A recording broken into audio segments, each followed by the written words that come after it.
भारत जमीन का टुकड़ा नहीं, जीता जागता राष्ट्र पुरुष है। हिमालय इसका मस्तक है, गौरी शंकर शिखा, कश्मीर किरीट है, चांद और सूरज इसकी आरती उतारते। यह वंदन की भूमि है, यह अभिनंदन की भूमि है, यह तर्पण की भूमि है, यह अर्पण की भूमि है। एका महान नेत्याचे हे शब्द आहेत। आदरणीय गुरुजन, उपस्थित मान्यवर आणि माझ्या बंधू भगिनींनो, अमृत महोत्सवी भारत या विषयावर बोलताना मला खरोखर खूप आनंद होतो आहे।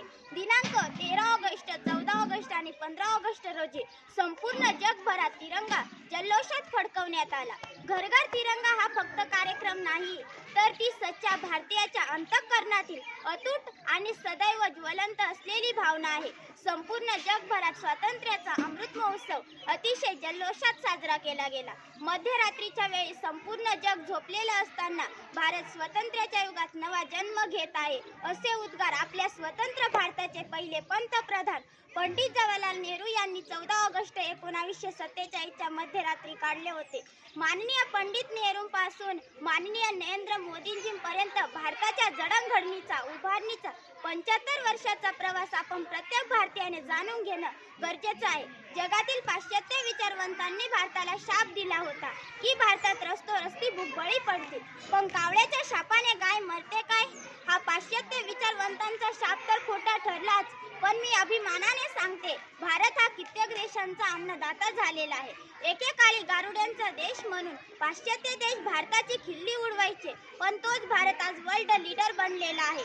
आपल्या भारताला विश्वात शांती निर्माण करायची आहे, पण जर भारताकडे कोणी वाकड्या नजरेने पाहत असेल तर आपल्या सर्वांना सर्जिकल स्ट्राईकचं उदाहरण माहीतच आहे। हम मारना भी जानते हैं और बचाना भी। हमने दुश्मन फाइटर के लिए जेट बनाया, लेकिन जब सांस टूटने लगी तब हमी ने वैक्सीन बनाई। हिंदी चीनी भाई भाईचा नारा करणाऱ्या चीनने 1962 मध्ये आक्रमण करून भारताच्या पाठीत खंजीर खुपसला होता। मात्र आपल्या देशाने सतत अशीच भूमिका ठेवली आहे की चीन आपला मित्र आहे। चीन आणि पाकिस्तान विश्वासघाताचे अनेक उदाहरण आहेत, पण मला निगेटिव्ह काहीच बोलायचं नाही। सर्वत्र सुखिनः सन्तु, सर्वे सन्तु निरामया ही भारताची संस्कृती आहे। म्हणूनच तर कोविड-19च्या काळामध्ये भारतच असा एकमेव देश होता की ज्या देशाने संपूर्ण जगभरात आपल्याकडून लस पाठवली। चीन सारखा जगभरात कोरोना नाही पसरवला। भारतातील अनेक क्षेत्रातील लोक त्या काळात जीवाची पर्वा न करता कोविड योद्धे बनले।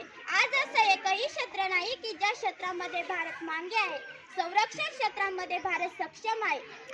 आज शेकडो डॉक्टर्स, इंजिनियर्स भारताने अन्य देशांना पुरवले आहेत। अंतराळ क्षेत्रामध्ये सुद्धा भारत मागे नाही, हा आपला इतिहास आहे। अनेक वेळा प्रयत्न करून सुद्धा जगातील महासत्ता अमेरिकेतील नासाला जे जमलं नाही, जे रशियाला जमलं नाही, ते भारताने पहिल्याच प्रयत्नात करून दाखवलं। मंगळ मिशन यशस्वी करून दाखवलं। जोपर्यंत भारत चंद्रावर जात नाही तोपर्यंत चंद्रयान मिशन सुद्धा चालूच राहणार आहे। भारत भूमी ही नररत्नांची खाण आहे। आम्ही महात्मा गांधीजींच्या सत्य अहिंसा तत्वांनाही मानतो आणि चंद्रशेखर आझादांसारख्या सशस्त्र क्रांती करणाऱ्या क्रांतिकारकांनाही मानतो। मेरी झांसी नहीं दूंगी असं इंग्रजांना थंकावून सांगणाऱ्या झाशीच्या राणी लक्ष्मीबाईचा इतिहास आम्ही शेकडो वर्षानंतर सुद्धा लक्षात ठेवलेला आहे। ए मेरे वतन के लोगो, जरा आंखों में भर लो पाणी असं गीत गाऊन भारतीयांचं देशप्रेम जागृत करणाऱ्या लता दीदींनाही आम्ही कदापिही विसरू शकणार नाही। जगाच्या ऑलिम्पिक खेळामध्ये सुद्धा भारत आता सुवर्ण पदकाचा मानकरी ठरत आहे। भारताचं नवीन राष्ट्रीय शैक्षणिक धोरण 2020 तर असं तयार झालेलं आहे की भारतीय विद्यार्थी फक्त भारताचाच नाही तर या जगाचा एक सर्वश्रेष्ठ नागरिक ठरणार आहे। शेवटी मी माझ्या अमृत महोत्सवी भारताबद्दल माझ्या भावना व्यक्त करते। मैं उस देश की नागरिक हूँ जहाँ छत्रपति शिवाजी महाराज और सम्राट अशोक जैसा राजा था।